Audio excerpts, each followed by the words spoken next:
খলিফাতুল মুসলিমিন ওমর ফারুক রাদিয়াল্লাহু তাআলা আনহুর যুগে একবার রোমান সৈনিকদের সঙ্গে মুসলমানদের যুদ্ধ হয়, লড়াই হয়।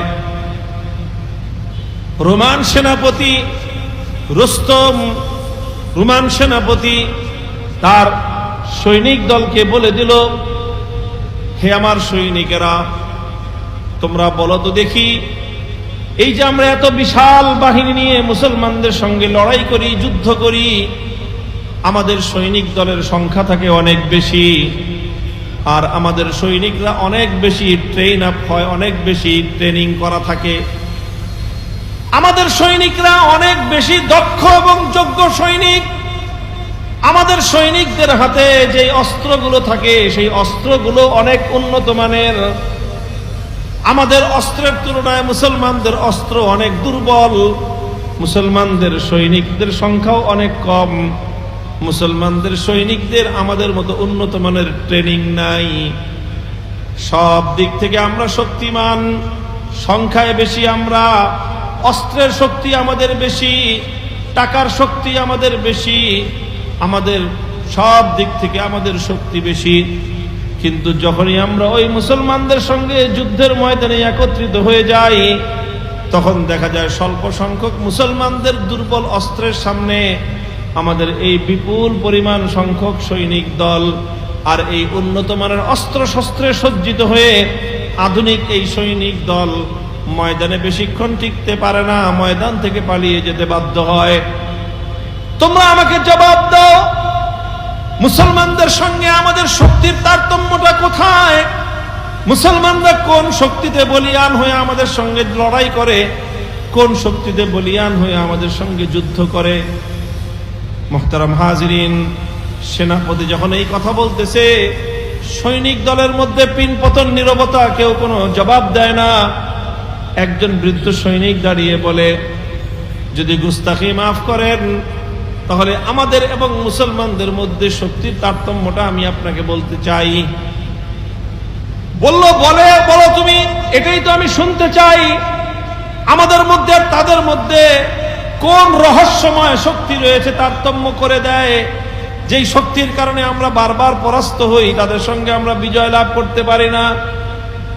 তখন সেই বৃদ্ধ সৈনিক দাঁড়িয়ে বলে, আমি মুসলমানদের সঙ্গে অনেকগুলো রণাঙ্গনে লড়াই করেছি, যুদ্ধ করেছি, আর মুসলমানদের শক্তির উৎস খুঁজে তালাশ করবার চেষ্টা করেছি। আমি দেখেছি আমাদের সঙ্গে মুসলমান সৈনিকদের তারতম্য কোথায়, পার্থক্য কোথায়।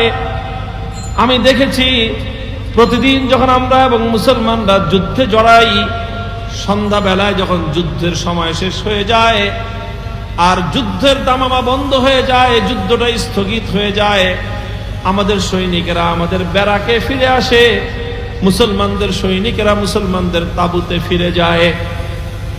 আমাদের সৈনিকেরা যখন আমাদের ব্যারাকে ফিরে আসে, তখন আমাদের ব্যারাকের একটা চিত্র দাঁড়ায়, আর মুসলমানদের সৈনিকরা যখন মুসলমানদের তাঁবুতে ফিরে যায়, ওই তাঁবুগুলোরও আরেকটা চিত্র দাঁড়ায়। কি চিত্র? বলে যে আমাদের সৈনিকেরা আমাদের সেনা ক্যাম্পগুলোর প্রত্যেকটা ব্যারাকে ব্যারাকে রাত যখন একটু বাড়তে থাকে, তখন আস্তে আস্তে নর্তকীদের নাচ শুরু হয়, গান বাদ্য শুরু হয়ে যায়। নাচের তালে তালে, গানের তালে তালে আমাদের সৈনিকরা মদ্যপান করে মাতাল হয়, নাচ গান করে, মাতলামি করে। এটা করতে করতে রাত গভীর হয়ে যায়। এরপরে যখন রাতটা গভীর হয়, আমাদের সৈনিকরা সব ঘুমের মধ্যে অচেতন হয়ে পড়ে। রাত ঘুমের মধ্যে অচেতন অবস্থায় রাতটা অতিক্রান্ত হয়ে যায়। রাত অতিক্রান্ত হয়ে যখন পূর্ব দিগন্তে সূর্যের আলো উদিত হয়, সূর্যের উত্তাপ এসে যখন আমাদের সৈনিকদের গায়ে লাগে, তখন তাদের ঘুম ভাঙে। আর ঘুমটা ভাঙার পর যখন তারা আবার পরের দিনের জন্য যুদ্ধের দামামা বেজে যায়, তারা যখন যুদ্ধের রণাঙ্গনে যায়, আমাদের প্রতিটা সৈনিকের অবস্থা এই থাকে, প্রত্যেকের অন্তরের মধ্যে মৃত্যুর একটা ভয় থাকে, মরণের ভয়, মৃত্যুর ভয় নিয়ে তারা যুদ্ধের রণাঙ্গনে যায়। তাদের স্বপ্ন একটাই থাকে, যে কোনোভাবে নিরাপদে নিজের জীবনটা নিয়ে যেন আমি ঘরে ফিরতে পারি। এই হলো আমাদের সৈনিকদের অবস্থা। মুসলমানদের সৈনিকদের অবস্থা হলো এই, রাতের প্রথম প্রহরে তারা ঘুমিয়ে পড়ে, তাদের ব্যারাকগুলোতে কোনো নাচ নাই, কোনো গান নাই, কোনো মদ নাই, কোনো আড্ডাবাজি নাই। তারা ঘুমিয়ে পড়ে, তারা রাতের প্রথম প্রহরে ঘুমায়, রাত বেশি রাত করে না।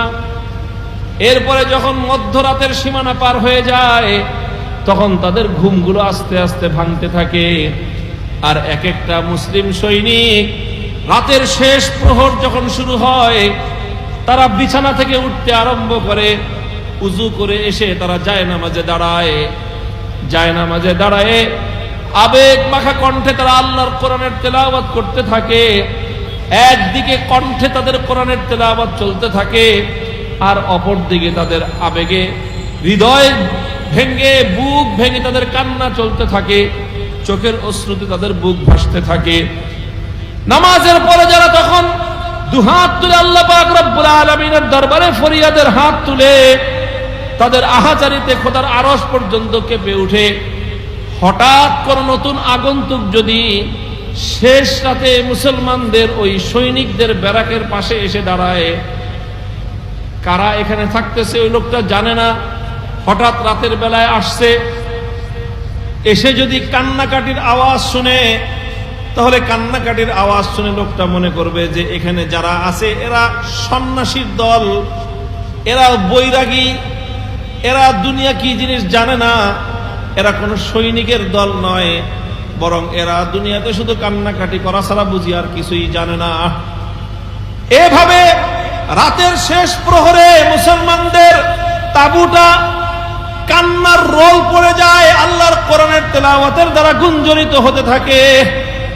এক একজন মুসলমান সিজদায় লুটিয়ে পড়ে আল্লাহ পাক রব্বুল আলামিনের কাছে ফরিয়াদ করতে থাকে, নিজের অপরাধের ক্ষমা চাইতে থাকে, নিজেকে অপরাধী বলে আল্লাহ পাক রব্বুল আলামিনের কাছে তারা নিজেদেরকে সুপর্দ করতে থাকে। এইভাবে কান্নাকাটি আর দোয়া রোনাজারি আর কোরআন তেলাওয়াত আর সিজদার মধ্যে জায়নামাজে তাহাজ্জুদের মধ্যে দাঁড়িয়ে দাঁড়িয়ে তাদের রাতটা সমাপ্ত হয়ে যায়।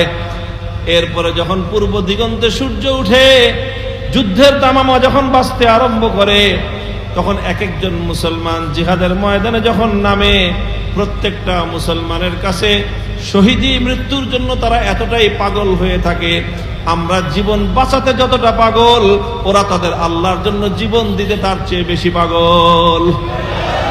হুম রুহবানুল লাইলি ওয়া ফুরসানুন নাহার, হুম রুহবানুল লাইলি ওয়া ফুরসানুন নাহার। মুসলমানদের শক্তির উৎস হলো এই দুইটা জায়গায়। ওরা রাতের বেলায় তাহাজ্জুদ গুজার, দিনের বেলায় ওরা ঘোড়সাওয়ার।